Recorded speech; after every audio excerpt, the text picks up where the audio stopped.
You know what? I grew up not that guy. Yeah. So a lot of people put a title on me. They want to, they see me now. They see me now as the guy that with his shirt off, who can do 4,030 pull-ups in 17 hours, who can run 205 miles in 39 hours, who can do all this crazy shit. But what they don't understand is they don't understand the journey that it took me to get to this point. And what got me to this point was I was just the opposite of what I am today. I was that guy who ran away from absolutely everything that I got in front of me. But not many people knew that. I had two people. Like the real me was like this very scared, insecure, stuttering, got beat up by his dad, all this kind of stuff. And then I built this fake person that walked around like my shit didn't stink, you know? Right. Yeah, so that's kind of how I did it. And through a process of time, I realized that I was lying to myself and lying to people. But it's a fascinating journey, though, because you are that guy now. Right. I mean, you genuinely are legit bad. Right. And at one point in time, you were a legit terrified person. Yes. So what was the process? Like, how did you step forth? Well, it's a long process. Right. My dad beat the shit out of me when I was growing up. I was the first black baby born in this hospital called Miller Fillmore in Buffalo, New York. My dad owned skating rinks, he owned bars, he ran prostitutes from Canada to Buffalo, New York. My dad was a big time pimp, big time, anything bad about a person, big time hustler. He was American, you know that movie with Denzel Washington? Mm-hmm. He was that, but not that bad. Right. You know, he wasn't that big, but that's what it reminds me of. He was that kind of guy. And beat the shit out of me, the shit out, out of my mom. There was an incident one time when my mom got knocked out on top of the stairs, and he dragged her down the stairs by her hair. And at 6 years old, I'll never forget this. In my mind, I was always afraid. My whole life I was afraid, but I had this fucking voice, this conscience that would always be battling me, saying, hey, you got to get up and do something. I didn't want to do shit. I was just afraid, but that voice would force me to get up. And my dad, I tried to beat him up, whatever, at 6, and I get my ass kicked. So this went on for several years. And I have a big time learning disability because my dad didn't believe in us going to school. So my dad, it was about the business, the skating rink and the bar. So the skating rink opened about 7 o'clock at night. And this is when the time I was able to walk. So about 4, 5, 6 years old, 8, 9. And I go to this, skating rink at 7 o'clock at night. And I worked the skating rink until 10 at night.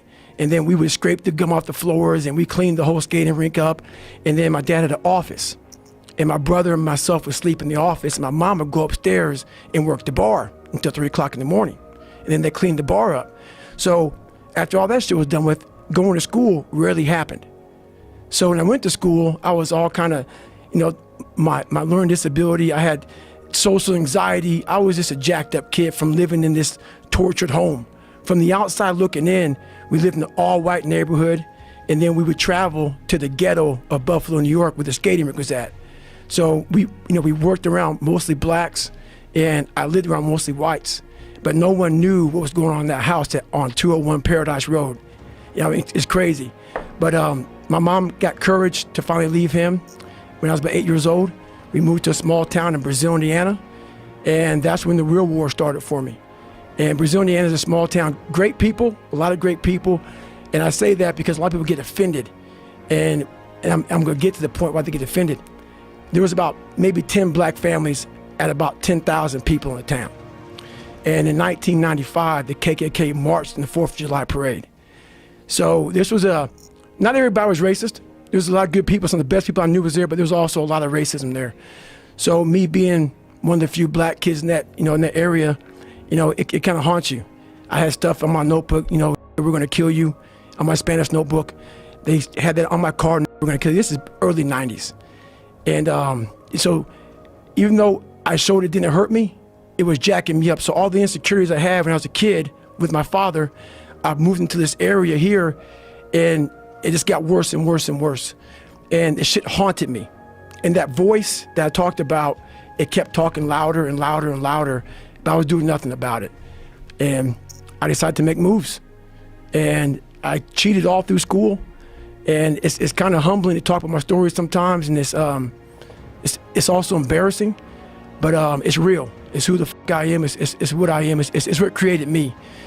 And copied from the 4th grade to my junior year in high school on every assignment. And I wanted to get in the military, wanted to join the Air Force, and the guy gave me an ASVAB test. It's like a watered down SAT.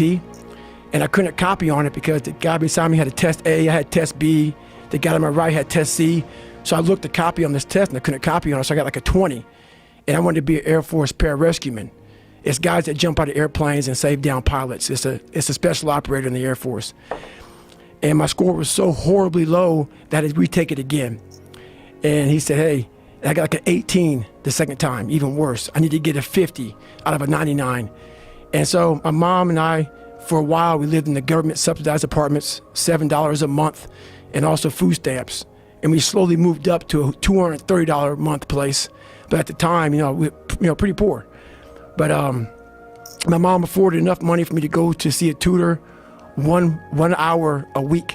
So for 4 hours a month, and I had 6 months to study for my last test. I could only take the ASVAB test 3 times. And I studied my ass off and passed it. And I got in the Air Force and realized there was more things in front of me. I was afraid of the water, terrified of the water. And I learned how to swim, but what gets everybody in this training, in all special ops training, is the water confidence, where they try to pretty much drown your ass. All of our lives we've been breathing, and they take that from you, and they want to see how comfortable you are underwater. And there's only 1% African Americans in special operations. And I didn't know anything about African, like a lot of them are negative buoyant, which I am, because of the bone density. I struggled. But 6 weeks into the program, there was about 25 guys left out of about 150. I was there, and I didn't go to sleep for 6 weeks of the program. And I wanted to quit so badly, but I quit everything in my life. I copied through school. I wanted to prove people wrong. And so here I am in this Air Force program, starting to get a little more confidence, but this water was kicking my ass. And 6 weeks into the program, the doctor gave me a blood test and realized I have sickle cell trait, not the anemia, but it still killed people. But so they pulled me out of training for a week. And when you go from being very uncomfortable in that water situation, and then now you're comfortable, and I'm sitting back watching the guys drown, 'cause I'm not part of the activities anymore for this week. I didn't want to get back in that damn water again. So the fear overcame me, and all my insecurities from my dad, from this small town, from everything started coming back.